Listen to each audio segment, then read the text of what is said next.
História do Suriname. Até o século XV, a região do atual Suriname era habitada por índios aruaques, tupis e caraíbas.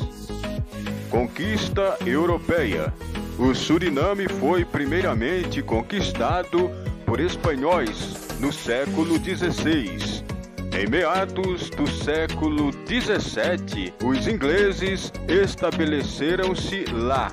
Embora mercadores neerlandeses tivessem estabelecido várias colônias na região da Guiana antes, os neerlandeses não tomaram posse do que é hoje o Suriname até ao Tratado de Breda, em 1667, que marcou com o fim da Segunda Guerra Anglo-Holandesa. Em 1863, foi abolida a escravatura e, devido a isso, começaram a ser trazidos trabalhadores da Índia e de Java. Autonomia e independência. Depois de se tornar numa parte autônoma do Reino dos Países Baixos, em 1954, o Suriname conseguiu a independência em 1975, em um regime militar dirigido por Desi Bouterse. Governou o país nos anos 1980, até que a democracia foi reestabelecida em 1988. Golpe de Estado. Diferente de outros países da América Latina que tiveram governos militares nas décadas de 1960 e 1970, o Suriname sofreu um golpe de Estado em 29 de fevereiro de 1980, dado pelo general Desi Bouterse, declarando o país como uma república socialista. No dia seguinte, o primeiro-ministro foi afastado por decisão do Conselho Militar Nacional, o CMN, que fez um apelo aos líderes da oposição para governar o país, momento no qual vários líderes esquerdistas tomaram as rédeas do governo. Nos primeiros anos, o governo estabeleceu relações com Cuba, enfrentando oposições interna e externa, vinda principalmente dos Estados Unidos e dos Países Baixos. Em 8 de dezembro de 1982, jornalistas, intelectuais e líderes sindicais contrários ao governo de Bouterse foram presos. Agosto de 2008, Bouterse aguarda julgamento no Suriname por estes crimes. Em um esforço para reduzir o isolamento do Suriname, o governo aderiu à Comunidade do Caribe, o CARICOM, como observador, restabelecendo relações com países como Granada, Nicarágua, Brasil e Venezuela. Em 29 de novembro de 1986, mais uma vez a violência do governo de Bouterse foi direcionada contra os opositores em um ataque efetuado por uma unidade militar à aldeia de Moiuana. A casa do chefe da oposição armada, Roni Brunswick, foi incendiada e 35 pessoas foram sumariamente executadas, principalmente mulheres e crianças. A repressão foi tanta que, quando as investigações do caso foram reabertas, em 1990, o inspetor-chefe encarregado do novo inquérito policial, Herman Gooding, foi assassinado, sendo seu corpo jogado na frente dos escritórios de Bouterse. Redemocratização.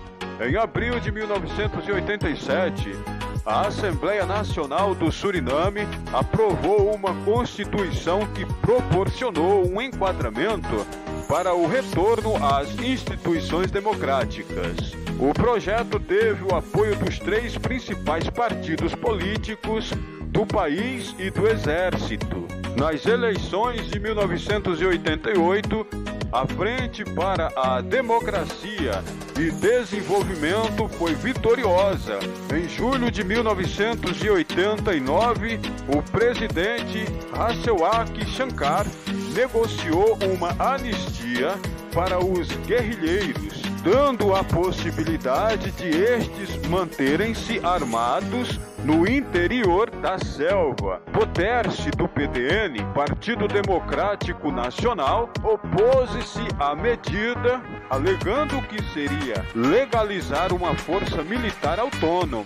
Década de 1990, NF venceu as eleições para a Assembleia Nacional em maio de 1991 e uma das suas principais propostas foi a de restabelecer as relações com o governo neerlandês. Em 16 de setembro, Ronald Venetiaan, líder da NF, foi eleito presidente em outubro e iniciou uma política de redução de gastos da defesa e das Forças Armadas. Deu-se início a um processo de paz com a guerrilha e movimentos de desarmamento sob a supervisão da Guiana e do Brasil, representando as Nações Unidas. Em 1993, o país sofreu com a queda do preço da bauxita e sua economia dividiu a uma taxa média anual de 2,6%. O novo governo civil teve um rigoroso programa de ajustamento estrutural, o que resultou em um significativo descontentamento da população. Pobreza e desemprego no país formaram um pano de fundo da ocupação da barragem de Afobaca, a 100 quilômetros ao sul de Paramaribo. E em março de 1994, os rebeldes que exigiam a deposição do governo foram expulsos por tropas governamentais. Após 4 dias de ocupação, em abril de 1997, os Países Baixos lançaram um mandado de captura internacional contra o ex-ditador Poterse, que era suspeito de manter ligações com o tráfico de drogas no Suriname. Em resposta, o presidente Julius Wiedenbosch nomeou como assessor o ex-ditador, com o que este ganhou imunidade diplomática. Mais tarde, naquele ano, uma tentativa de golpe levou à prisão de 17 oficiais de baixa graduação. A tentativa de golpe foi relacionada às condições de trabalho dos soldados, prejudicadas pelos baixos salários e equipamentos obsoletos. Agitação social e uma crise econômica sem precedentes intensificaram-se no início de 1999. A maior greve geral na história do Suriname, que praticamente paralisou o país. E grandes manifestações de protesto ocorreram em Paramaribo. Somente em junho, o parlamento nomeou o gabinete Wiedenbosch, acusando o colapso econômico do país. Século XXI. Em maio de 2000, a FN venceu as eleições parlamentares e em agosto, Venetiaan foi eleito presidente com 37 dos 51 votos da Assembleia Nacional. As tensões entre Suriname e Guiana, devido à disputa que durante décadas foi exacerbada por águas territoriais, aumentaram em junho de 2000, quando um navio surinamês foi forçado a se retirar pela empresa canadense CGX Energia, que tinha obtido permissão de exploração petrolífera da Guiana. Em julho, depois que os líderes de ambos os países não chegarem a um acordo, após vários dias de negociações na Jamaica, a empresa canadense suspendeu o projeto. Em meados de 2001, durante a cerimônia de transferência de comando, o antigo comandante do Exército Nacional, Sidney Graham, ofereceu suas desculpas à comunidade surinamesa por feridas e divisões que os militares haviam causado no passado. Em maio de 2002, o presidente Ronald Venetian expressa a necessidade de monitorar continuamente o respeito pela liberdade de expressão. Reconhece de que, nas décadas de 1980 e 1990, houve incidentes de intimidação contra jornalistas e editores e estações de rádio. Venetian assinou a Declaração de Chapultepec pela Liberdade de Expressão. A Associação dos Jornalistas saudou a iniciativa, salientando a necessidade de alterar algumas leis em conformidade com as orientações contidas na declaração. Em uma manobra que visa a fortalecer a economia, em janeiro de 2004, o governo estabeleceu o dólar do Suriname como a nova moeda, substituindo o florim neerlandês. Nenhum dos candidatos alcançou 2/3 dos votos parlamentares necessários para a presidência no primeiro turno das eleições. Em julho de 2005, na segunda ronda, a mesma coisa aconteceu.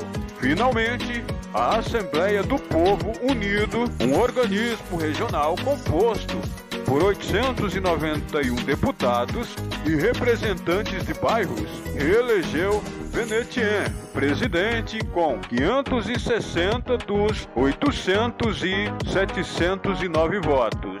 Em maio de 2006, fortes chuvas atingiram o país, causando graves inundações. Mais de 30 mil quilômetros quadrados de terra foram submersos por água e 175 aldeias foram virtualmente varridas do mapa, cobertas por camadas de até 2 metros de lama. Cerca de 25 mil pessoas perderam tudo que tinham. O governo, que descreveu a situação como catástrofe, pediu assistência internacional de agências. É o anuário El Mundo Indígena 2006, elaborado pelo Grupo Internacional de Trabalho sobre Assuntos Indígenas, IWGIA, denunciou que um projeto de lei de mineração que estava sendo estudado pela Assembleia Nacional era radicalmente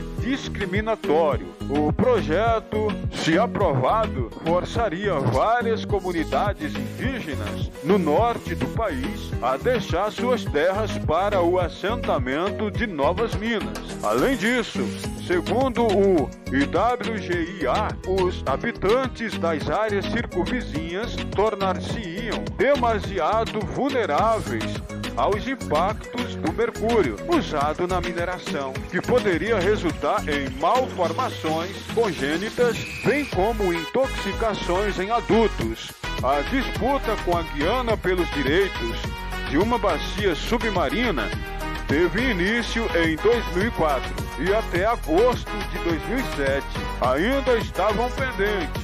Ambos os governos aguardavam uma resolução da ONU a respeito do embate. De acordo com especialistas, a bacia pode deter cerca de 15 milhões de barris de petróleo e gás natural exploráveis.